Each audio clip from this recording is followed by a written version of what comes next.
Welcome to Free Maths Lessons. Today we're going to be talking about the question that's going to pop up on the higher tier on numbers, just purely on numbers, nothing else but the numbers, okay? And then there might be a problem solving question as well. So we're looking at everything that's to do with number questions. No algebra, no geometry, no statistic, just the numbers. So the first question here, write 36 as a product of prime factors and 3 marks. One of the things, make sure you always read your question, saying give your answer in index form.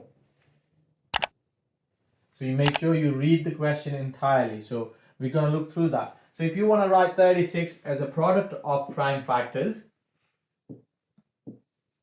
that means I want to write 36 as a multiplication of different prime numbers. So okay, I cannot think of all the possibilities there. So what we're going to start with, any two numbers multiplied to give you 36. And you probably know it using these prime factor trees. So we're going to look at it, okay, 6 and 6. However, 6 and 6, none of those two are prime numbers. So what we're going to do is we're going to split that further. Okay, I can write 6 as a 2 times 3. Whereas 2 and 3, both of those are prime numbers. So we're going to circle that. That means we hit the end of that part. So we can say, okay, it's going to be 2 times 3 times 6 gives you 36. But that 6 also can be split into 2 and 3. So now if I multiply all four of these numbers together, that will give me 36. And if you leave it at that point, possibly get 1 mark, not even 2 marks. Why? Because you actually wrote down 36 as a multiplication of these prime numbers. So we can write down 36 as 2 times 2 times 3 times 3. Now again, you get 2 marks if you did that. You would get your third mark if you write that as index form. Index form means as a powers. Okay, so 2 times 2 will give you 2 squared. And 3 times 3 will give you 3 squared. So when you write it as 2 squared times 3 squared, that's when you get your full 3 marks. Like I said, here's the answer to one of the other students. That's plus rather than multiplication, so you lose marks. We got another person who did that, included 1 in here, and also lose mark. You get only 2 marks for doing that. So these are the things you need to be aware of. Okay, 1 is not a prime number, so you don't have to ignore that. Here's another student who went through that way and got this answer, and you got only 1 mark because they made an effort to find the factors of 36. 3/5 of number is 162. Work out the number. Now read the question carefully again. What is question asking you? Question asking you to work out the number. Okay, we're looking for the number. Some number, when you find the 3/5 of it, that's 162. So again, if you want to use the diagram to do that, you can do that as well. So we're going to look at the diagram saying, okay, when I draw 3/5 of this, which is, let's say, 1/5, 2/5, 3/5, 4/5. So when I do this part here, this 3/5 here, that is actually total of 162. That's 3/5 there is 162. And I want to work out this entire thing. What would that be? So again, if you want to know that 3/5 is 162, so we can work out what 1/5 is equal to by dividing 162 by 3. So if I do 162 divide by 3, 3 doesn't go into 1 carry forward. 3 goes into 16 5 times, with 1 carry forward. 3 goes into 12 4 times. So we know every single fifth is 54. So that's your 3/5, that gives you 162. You add 108 more to that, and that gives you the whole thing. So 1/5 is 54. That means 5/5 will be equal to 54 times 5. And again, we can do that working out very quickly. 54 times 5. So 5 times 50 gives you 250, and 5 times 4 gives you 20. So it gives you 270 altogether. So if the entire thing was 270, then 3/5 of that would have been 162. And now this is one of the question where majority people would lose all of those marks, because everyone end up finding 3/5 of 162 rather than trying to work out the whole number. So always read the question really carefully. Always glance over when you're answering the question. Am I answering the question or not? And that's the important things when you're doing these questions. Another student is trying to do that and he got 270. That's perfectly fine and that's full marks there. Okay, 2 marks. That's a question I actually had a look. Work out the value of this. Now, just because we're looking for the value of that doesn't mean I need to work out what 3 to the power 12 is. We can use rule of indices. Means if I have a same base, a to the power m multiplied by a to the power n, I can just add the power. That means a to the power m add n. That's done for me. If I have another rule, a to the power m divide by a to the power n, so base numbers are the same, then I take away the power. And the third rule is if I have a to the power m and everything to the power n, I'm multiplying them, so I get a to the power mn.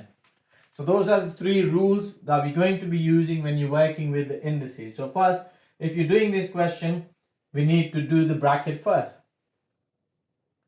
So within the bracket, we have 3 to the power 12 divided by 3 to the power 5. That gives me 3 to the power 7, because when you're dividing, you're taking away. M take away n, m take away n. We do this bracket here, 3 squared times 3. When you're multiplying, you're adding the power. Where there is no power here, so you can write here as a 1.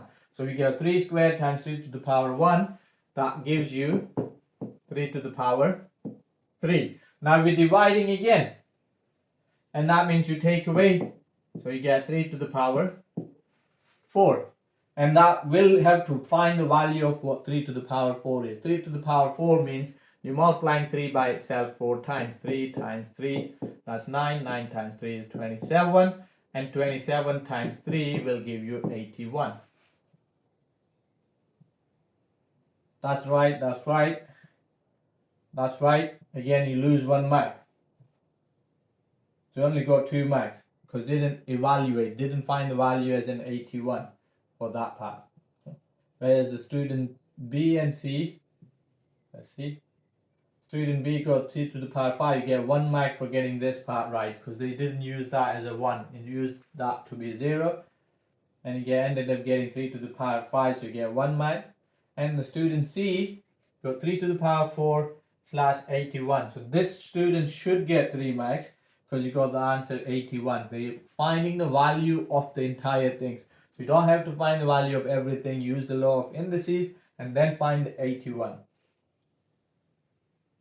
Another question where you're doing the fractions, okay? When you're finding that dividing, multiplying, adding, subtracting, if you're working with a mixed number, I would suggest that you immediately change these mixed numbers into improper fractions. So first one, 8 will have 16 halves plus that half gives you 17 halves. Then I'm dividing by it. 2 whole 1 will have 6 thirds plus that 2 thirds gives you 8 thirds. So I'm doing 17 halves divided by 8 thirds. Now, it might be slightly late at this point to actually teach you exactly why that would work. Okay, so we're going to just follow the method, which is keep. So I'm keeping the 17 over 2. Change. So I'm changing division to multiplication, and then you're doing flip. And then flipping the second fraction.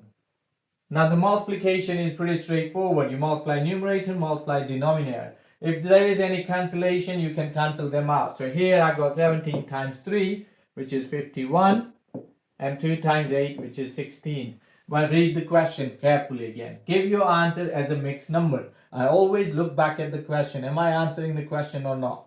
So if I'm giving my answer as a mixed number, I'm saying how many 16 goes into 51. So you go 16, 32, 48. So 3 whole 1. And then you got 3 16 left over. So 3 whole 1 and 3 16. Another question. That seemed to be slightly easier question. Let's put it that way. Okay.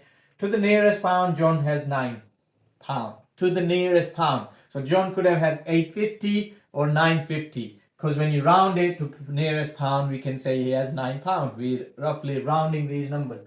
So to the nearest 50p, Ellis has 650. So that means if you're rounding it to nearest 50p, Ellis could have had 625 or 675 up to that amount. Work out the maximum possible total amount of money. So when you're adding them, we're adding the upper bound. So generally when you're working with these questions, I need to be working with the lower bound and upper bound question. So if I'm saying, okay, if I'm rounding £9 to the nearest pound, I always look at it, what's the next pound?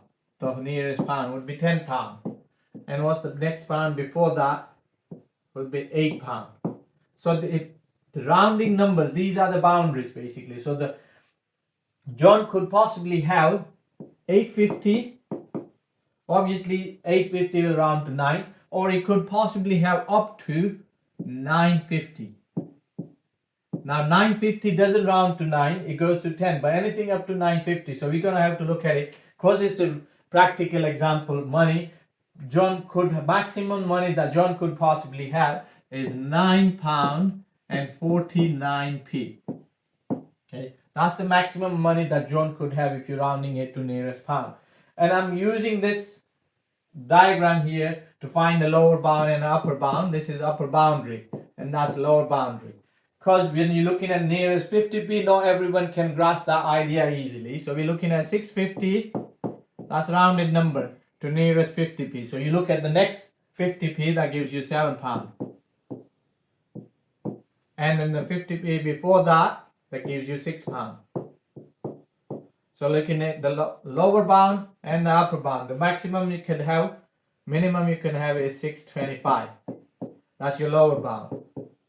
And then the upper bound is 675.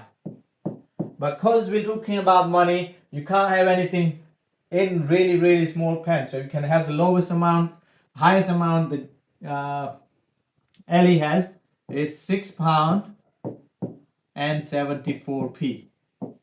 So if you want to look at the maximum possible total, we need to look at the upper bound for both of those peoples and add them together. So when you add them together, we get 3, carry one forward, 2, carry one forward, 15, 16. So £16 and 23p is the maximum possible amount of money that both could have. So if you do 950, 850 and get B1, okay, that person, and get 1 method mark, 0 for the correct answer. So they're going almost correct, okay.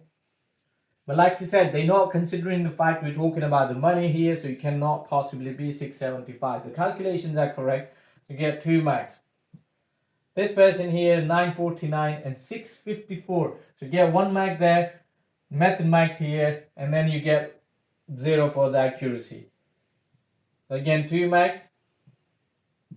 And the person C, so 949 and 674, that's correct, okay. And then when they added up, that's the lower marks. We don't really need that, okay. All we needed is this 2 added together. So these 2 added together would have got you that correct answer and 3 marks. So this one actually only getting 1 mark for doing wrong calculation. Another question that we're looking at here is simplify to an integer. Integer means a whole number. We're looking for a whole number when you do that. So before we do that, remember this is a square here. So we need to expand these brackets. It means I have a 5 root 3 and negative root 12 multiplied by itself. So I have 5 again root 3 and negative root 12 multiplied by itself. So I need to work out the terms within these brackets. I'm multiplying these. So 5 times 5 is 25 and 3 root 3 times 3. Root 3 times root 3 is 3. So 25 times 3 gives you 75 for this one as a whole number. Now 5 times negative root 12 is 5 root 12, but we have root 3 there. So that gives you negative 5 root 36. We know what root 36 is, so we can just write it down afterward, okay? Just leave it as that point. Again, root 36 times 5 gives you again 5 root 36, and it's negative. And then 2 negative square root multiplies together gives you positive 12. So we got 6 times 5, so negative 30, negative 30, 72 and 12. So altogether, when you add them, all of them together, we get 60 taken away from 75 gives you 15, add 12 gives you 27 as our correct answer. Even though student has come up with the correct answer, 27, they have failed to show any work whatsoever and therefore receive no marks. Students should be aware that although working does not have to be formally set out as in approved, in a show that question, each step of the method should be written down. Oh, okay, I didn't read the question. That's my mistake. Show that. So anytime they ask you to show something, you need to make sure that you show how you get that 27. Don't just write 27 or a whole number or put it in the calculator. You won't get any mark, and that's an example here. So that's simplifying this one here. They get that square root of 12 into 2 root 3, and then you can do that. And when you do that, that should have just got 27 instead of getting this part here. They shouldn't have got that. If there was a plus sign there, then you get that answer, not with the multiplication. That's where they lose 2 marks. 5 different drinks, 3 different. How many different meal combinations are there? This is combination question is really common in these GCSE exams. So we got 7 choices for the sandwiches, then you got 5 choices for the drink, and then you got 3 choices for the snacks. So all I have to do is 7 times 5 times 3 to work out how many different combinations you could possibly have. And that's it. That's all you have to do here to work out the 2 answers, 2 marks. So we got 21 times 5, which is 105 different combinations you could have. And that's your 2 marks there. 7 times 5 times 3, which is 105. 7 different sandwiches? No, that's not correct. 105, 2 marks. Again, there's not needed to show the working out. So if you get that answer, you still got 2 marks.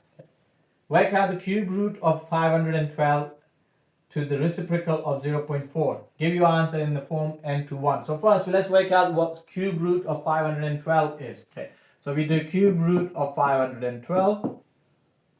And then we need to do reciprocal of 0.14, which is that.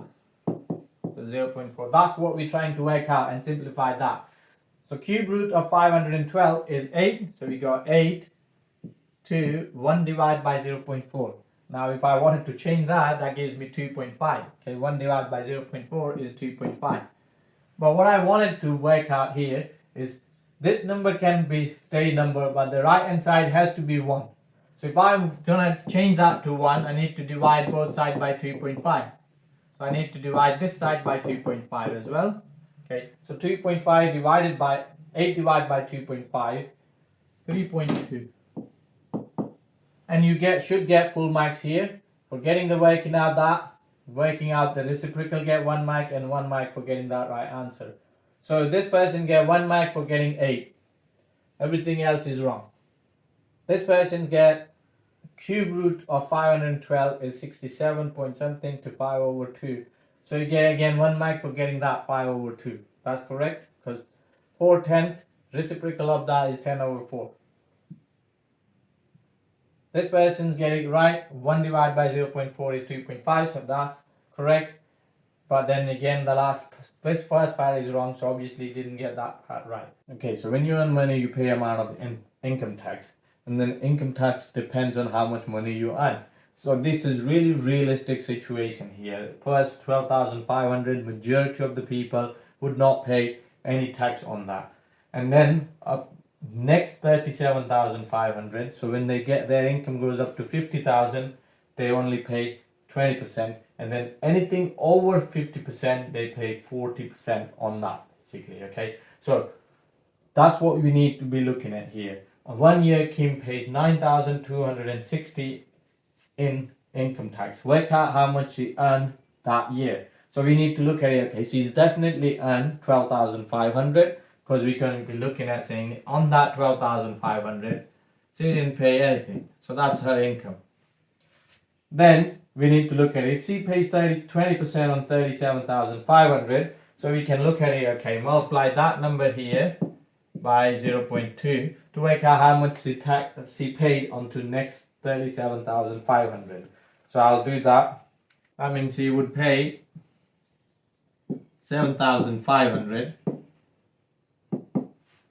on that as 20%. Now what we need to look at, obviously you don't earn everything here. So 0% tax on that. First 12,500 and then you got 7,500. But she ended up paying 9,260 on everything she earned. So if I take away 7,500 from 9,260,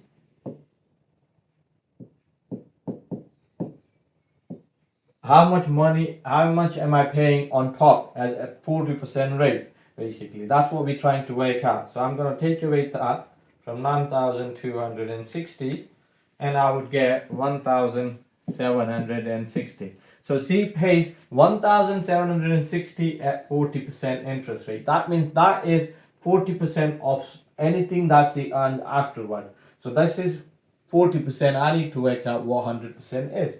So I'm going to write it down as that. 40% is equal to 1,760.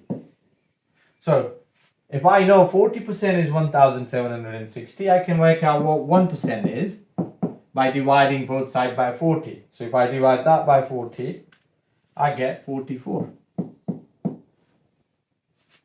And if I know what 1% is, I can work out what 100% is by dividing both sides by 100. Which is 4,400. So she would earn 4,400, that goes past. So she earned 50,000 to start with and then 4,400 on top of that 50,000. So altogether she earns 12,500, the next 37,500 and from this she earned 4,400. So when I add all those numbers together, that gives me the total earning before the tax, how much she made basically. So we can put all of those together, that gives you 54,400 and that's how much money she earned. Put all of those three together. Now let's look at the response that some of the students would have made and how many marks would you get out of 4. So student A then 7,500 and 45,000 from here. So that's basically assuming that student A just worked out 40% of that. That's not right. But they would get 7,500, writing that down gives you 1 mark and saying that he would be earning 50,000 there and then added that on to 12,500. So what we get here is wrong answer there, but we'll still get 1 mark for getting that 7,500 here. Student B went through with the tax 9,250 and you get 12,500 nothing and 7,500 20%. And then 40% on that, which is 55,000. So you take that away and works out to be something. So anything after that again is completely useless. So this person also should get 1 mark. Because everything there is just completely wrong after that part here. All of this working out is not necessary, not needed, and that's completely wrong. And let's look at student C. 9,260 times 1.2, that gives you that. 110,000 divided by 20 gives you that. That's again nothing correct working out here. That's what we're not looking for. So this should get 0 marks at this point, okay? Because nothing's correct here. There's a lot of working out, but none of those is correct. And you can see that's 0 marks there. Show that the 268 can be written as a sum of power of 3 and a square number. So we need to have a power of 3s.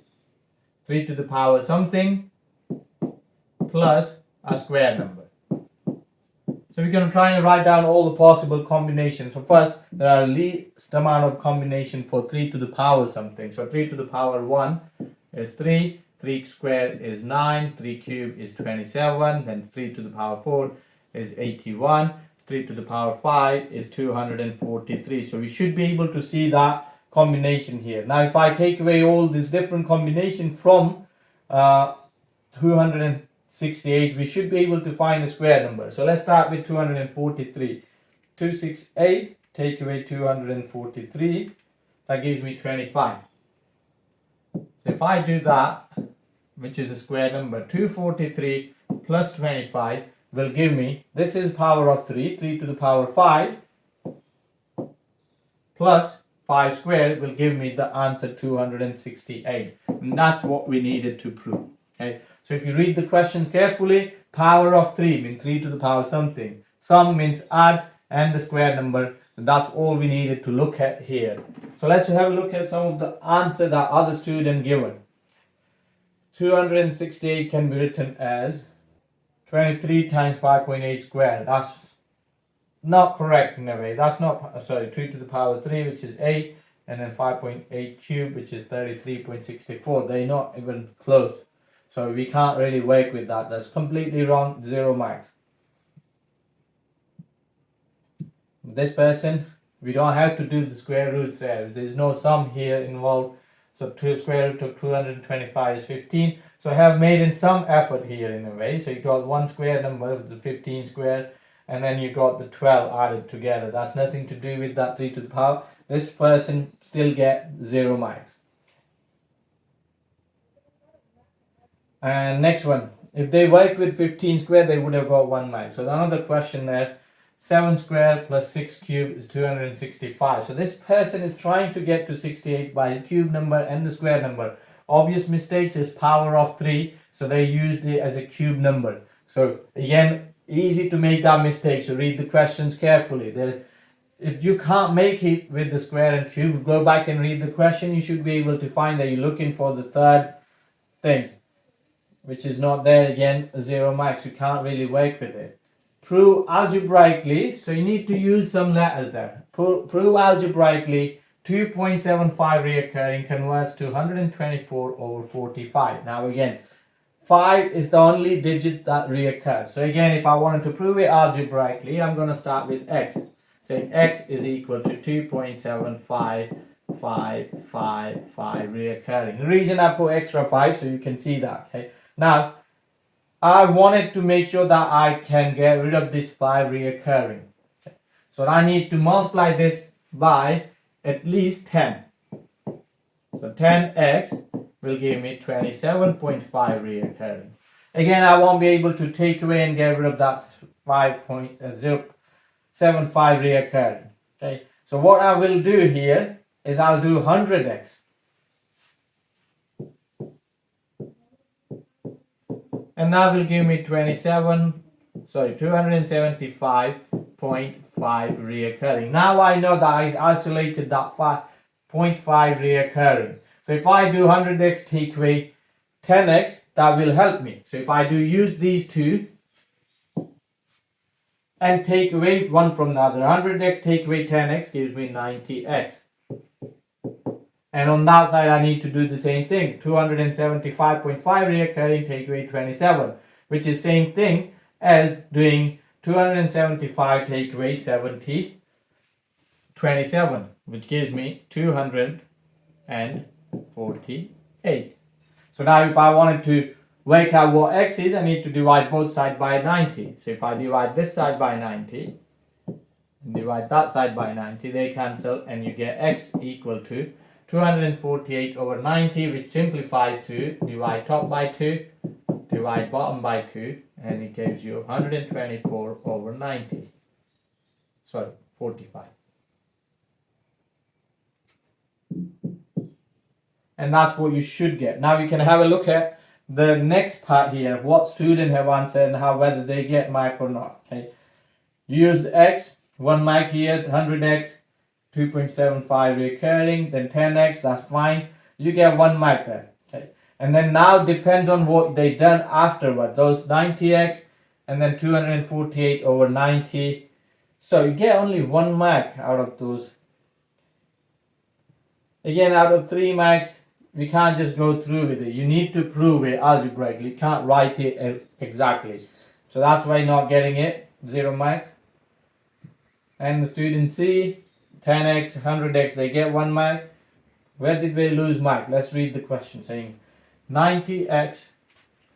From the right hand side here, not written down 90x. By not writing down this 90x here, they lose that 1 mark. Okay, omitted 90x from the left hand side of the equation. This broke the string of the equation needed for the proof, so they lost the final mark. So then, and that's about it for just the numbers on the GCSE question paper that was done for 2021.